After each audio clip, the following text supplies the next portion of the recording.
I've been reading about it, and I know that there's some contention, there's some discussion and debate about it, but they used to think that it was only a couple hundred years old. Yeah. And now they've changed that. For almost 2,000 years, we've believed we knew what Jesus looked like. Every painting, every movie, every church window has shown us the same gentle face with flowing hair and kind eyes. But what if everything we thought we knew was completely wrong? A shocking discovery has just surfaced that could change Christianity forever, and even Joe Rogan is talking about it. This is something that could rewrite history itself. What was found in this ancient letter will leave you questioning everything you believed about the most famous person who ever lived.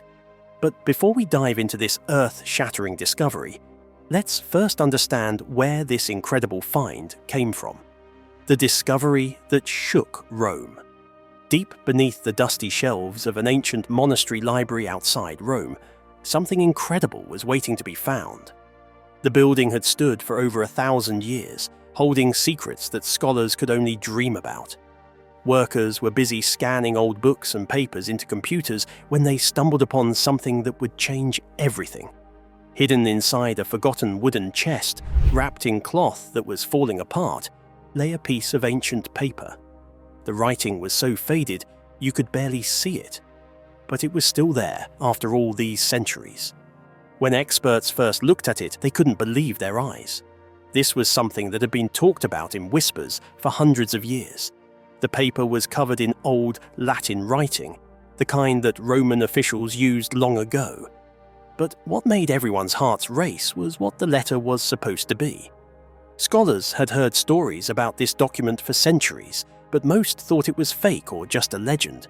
They called it the Letter of Lentulus, and it claimed to be written by a Roman official who actually saw Jesus Christ in person. For years, experts had argued about whether this letter was real or not. Most said it was probably written much later by someone pretending to be from Jesus' time. But then something amazing happened that changed everything. Scientists at one of the world's best universities ran special tests on the ancient paper. These tests can tell exactly how old something is by looking at tiny particles that break down over time. When the results came back, the room went completely silent. The paper was from the 1st century, the exact time when Jesus was alive. News about this discovery spread like wildfire, reaching everyone from history professors to regular people scrolling through social media. But one voice that really caught people's attention was Joe Rogan himself. During one of his podcast episodes, he brought up this incredible find and didn't hold back his thoughts. Rogan talked about how wild it was that this letter might actually be real. He mentioned how people are quick to doubt stories about Jesus coming back from the dead, but then get excited about other historical discoveries. His comments got millions of people talking about something they might never have heard of otherwise.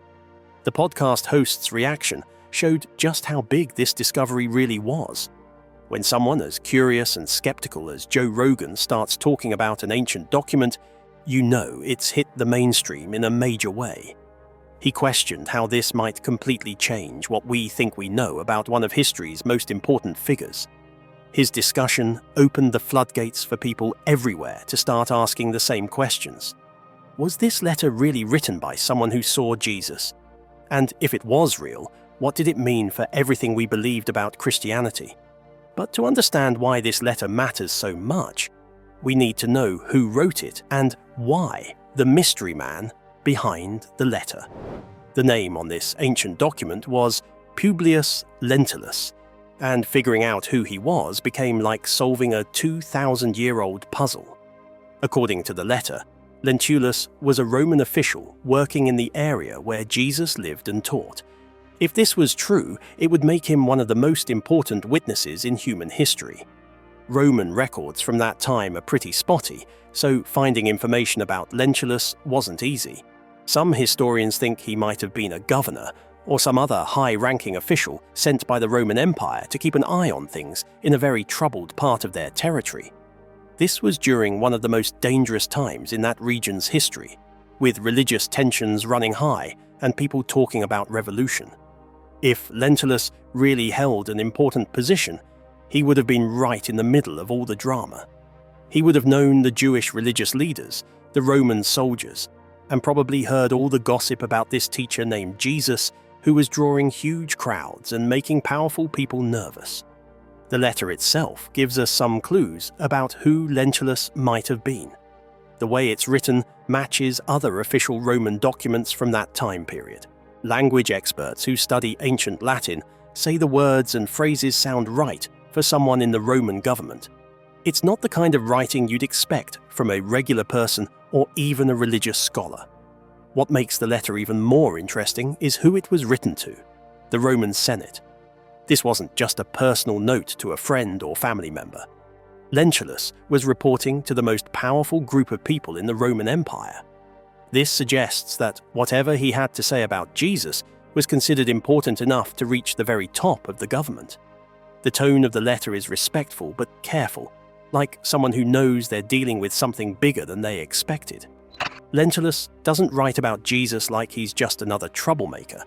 Instead, he seems impressed and maybe even a little worried about this person's influence and power. For as long as anyone can remember, artists have painted Jesus the same way. Long, flowing hair, gentle eyes, a peaceful expression that makes you think of kindness and love. This image is everywhere, in churches, movies, books, and even on jewelry. It's so common that most people can't imagine Jesus looking any other way. But Lentulus described something completely different, and it's nothing like what you'd expect. According to his letter, Jesus was unusually tall for his time, with a strong, muscular build that suggested years of hard physical work. This wasn't the thin, delicate figure that Renaissance artists loved to paint. This was someone who looked like he could handle himself in tough situations. Even more surprising was what Lentulus wrote about Jesus' hair and coloring. Instead of the dark Middle Eastern features that most people expect, the letter describes someone with lighter, wavy hair and a beard that was almost blonde. This detail alone has caused heated debates among scholars who study what people looked like in ancient times. But perhaps the most striking part of Lentulus's description was Jesus' eyes. He wrote about intense, piercing blue eyes that could make people feel both inspired and intimidated at the same time. These were the eyes of a leader, someone who commanded attention and respect just by looking at you. The Roman official also mentioned Jesus' strong jawline and determined facial features. Everything about this description painted a picture of someone who was used to being in charge, someone whose very presence demanded that people pay attention. This was a man who looked the part too. Lentulus wrote about how Jesus carried himself with confidence and strength. When he walked into a room, people noticed. When he spoke, they listened. And when he looked at someone directly, they felt the full weight of his personality and conviction. But the physical description was just the beginning of what made this Jesus so different from traditional beliefs. The leader behind the legend. The letter also painted a picture of Jesus' personality that was far more complex than most people expected. Lentulus wrote about a man who could be both stern and compassionate, someone who demanded respect but also showed deep care for others. According to the Roman official, Jesus had a way of speaking that made even educated people stop and listen. He was engaging in serious discussions about justice, power, and how society should work. This Jesus could hold his own in debates with religious scholars and Roman officials alike. The letter suggests that Jesus' influence went far beyond spiritual matters. Lentulus seemed concerned about the political impact this charismatic teacher was having on the region. People were talking about change, about challenging the way things had always been done. What really worried the Roman official was how Jesus could inspire such loyalty and passion in his followers. This was the kind of dedication that could lead to serious political problems. Jesus had a gift for making people believe that a better world was possible, and that was dangerous to those in power. Lentulus described Jesus as someone who never backed down from a challenge or compromised his beliefs for the sake of peace. When confronted by religious leaders or government officials, he stood his ground with a confidence that impressed even his enemies. This was a man who believed completely in his mission and wasn't afraid to face the consequences. The letter also mentions Jesus' ability to read people and situations with remarkable accuracy. He seemed to understand political games and social dynamics in a way that made him both an effective leader and a potential threat to the established order. When news about the letter of Lentulus finally broke, it hit the world like a thunderbolt. Social media exploded with discussions, debates, and arguments about what this could mean for Christianity and history itself. Within hours, hashtags about the discovery were trending globally, with millions of people sharing their thoughts and reactions. Religious leaders found themselves in an impossible position. Traditional churches had spent centuries building their teachings around the gentle, humble Jesus that everyone knew and loved. Now they were faced with evidence that suggested a very different kind of person, one who might not fit so neatly into their established doctrines. Some church officials immediately rejected the letter's authenticity, calling it a dangerous distraction from true Christian teachings. They reminded their congregations that the official Gospels were the only reliable sources for understanding Jesus, and that believers shouldn't be swayed by every new discovery that challenged traditional beliefs. But other religious thinkers saw this as an exciting opportunity to explore new aspects of Jesus' character and mission. Progressive theologians suggested that maybe the church had been too focused on just one side of Jesus' personality, and that understanding his strength and leadership qualities could actually deepen people's faith. University professors and historians were divided into camps. Some spent their time trying to prove the letter was a fake, pointing out inconsistencies in the language or questioning why no one had ever mentioned such an important document before. Others dedicated themselves to defending its authenticity, arguing that just because something challenges our expectations doesn't mean it's not true. The general public's reaction was just as varied and passionate. Some Christians felt like their entire understanding of their faith had been turned upside down. They struggled with how to reconcile this powerful, commanding Jesus with the peaceful Savior they had always worshipped. Others, however, found the new description inspiring and empowering.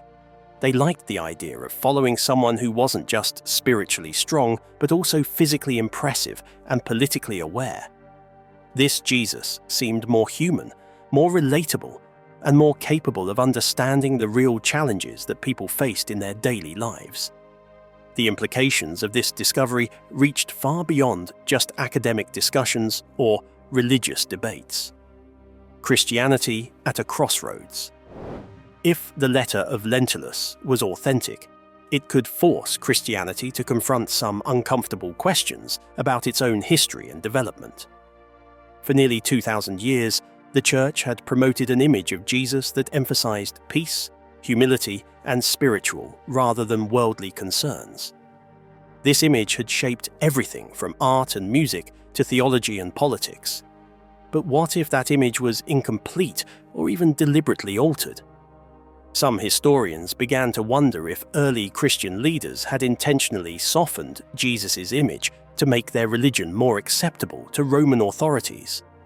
A revolutionary leader with a commanding presence and political awareness would have been seen as a threat to imperial power. A gentle spiritual teacher, on the other hand, seemed much less dangerous. This theory suggested that as Christianity grew from a small Jewish sect into a major religion throughout the Roman Empire, church leaders made strategic decisions about how to present Jesus to different audiences.